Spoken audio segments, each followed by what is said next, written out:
Sleeping Beauty Bedtime Story, Maleficent Returns, a Disney story for kids.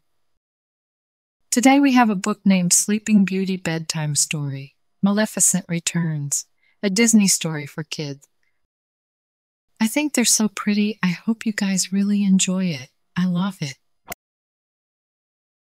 Please give this video a like if you enjoy it, and don't forget to subscribe for more stories. Thank you, reading.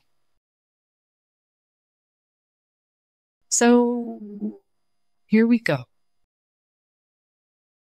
One morning, Princess Aurora and her fairy godmothers, Flora, Fauna, and Merryweather, prepared the palace for a party. It was Aurora and Philip's anniversary, and Aurora couldn't wait to celebrate it with the kingdom. "It looks wonderful. I think we're just about done with the decorations," she told the fairies. "No, not quite. We've still got to make everything pink," replied Flora. No. Make it blue," said Merryweather. Aurora laughed. "Whatever you say, my dears," she said, leaving to check on the food preparations. Suddenly, a shadow darkened the palace. Merryweather and Flora rushed to the window. "Why, it's a solar eclipse," Merryweather exclaimed, watching the sun duck behind the moon. "So it is.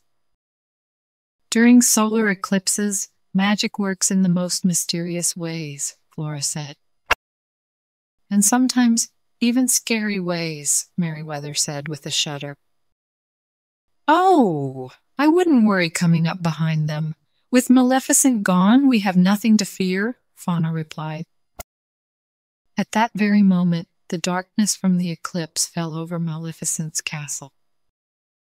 A green light erupted from the windows, and the stone raven perched on the balcony came to life. "Caw! Caw!" it screeched, flying inside to search for its mistress. Before long, the raven saw the source of green light. Maleficent's staff was glowing. The raven pecked at the glass ball with its beak until the ball cracked. Suddenly, green smoke emerged, twisting and turning until it became Maleficent. Suddenly, green smoke emerged, twisting and turning until it became Maleficent. "Come, my pet, let's see who is here to welcome our return," she said to the bird. Maleficent searched her rooms and found them to be dark and empty. "It seems you are the only faithful servant," she sighed. Maleficent used her magic staff to check on the rest of the kingdom and saw that everyone was gathered at the palace. Prince Philip and Princess Aurora smiled, greeting their many guests. Maleficent's eyes flashed with anger. "It seems we have much to do here," she said. In the palace, the anniversary party was in full swing, and Aurora and Philip were exchanging their gifts. "Oh my goodness, he is adorable," Aurora said as a small puppy jumped into her arms. "Darling, I love it," Philip said as Aurora handed him a gleaming golden pendant with their portrait inside. Everyone cheered, ready to begin a hearty feast and an evening of dancing. Suddenly, the loud screech interrupted the laughter and music. Green mist flooded into the room, and Maleficent suddenly appeared. "I see I wasn't invited to yet another celebration." "Well, this will be the last," Maleficent said coolly.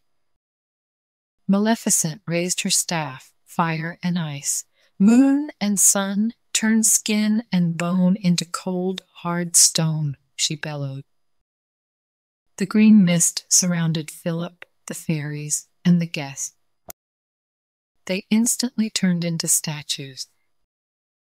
Even a new little puppy became a stone figure.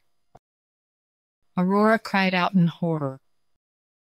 "Without the company of your loved ones, you'll wither like a wilted rose," Maleficent sneered, leaving the palace in the one swift turn. Tears fell from Aurora's face as she looked at Philip and the fairies. She didn't know what to do. At that moment, Aurora's animal friends from the forest rushed into the room. They'd been late to the anniversary party and had seen everything from the window. They tried to comfort Aurora. "Thank you, friends, but I can't stay here. I must go to Maleficent and break the spell somehow," Aurora said. Though her animal friends tried to stop her, Aurora ran out of the palace and toward the dark forest. As she got closer to Maleficent's castle, black clouds formed in the sky and thorny bushes clawed at her leg. Aurora kept running, determined to save her kingdom. "Lonely already, my dear," Maleficent cackled when the princess approached. "Maleficent, I demand you lift the curse on my people," Aurora said. "Well, I couldn't, even if I wanted to help you." "A spell like that cannot be reversed," Maleficent replied. "And if you turn me into stone instead?" Aurora asked. Maleficent was delighted and asked, "You would do that? Spend eternity as a statue, so your friends and family would live?" "I would, but you must swear that they will awaken," Aurora replied bravely. "I believe that can be arranged," towering over the princess and lifting her staff into the air. Aurora closed her eyes, bracing herself for the curse. But as soon as Maleficent uttered the words, there was a flash of light and a scream. Aurora watched in shock as the evil fairy changed into her dragon form and then disappeared altogether. Back at the palace, Prince Philip and others awoke. Worried that Maleficent had taken Aurora, Philip rushed out of the castle to find his wife.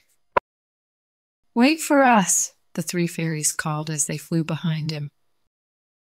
Suddenly, a familiar figure came running toward them.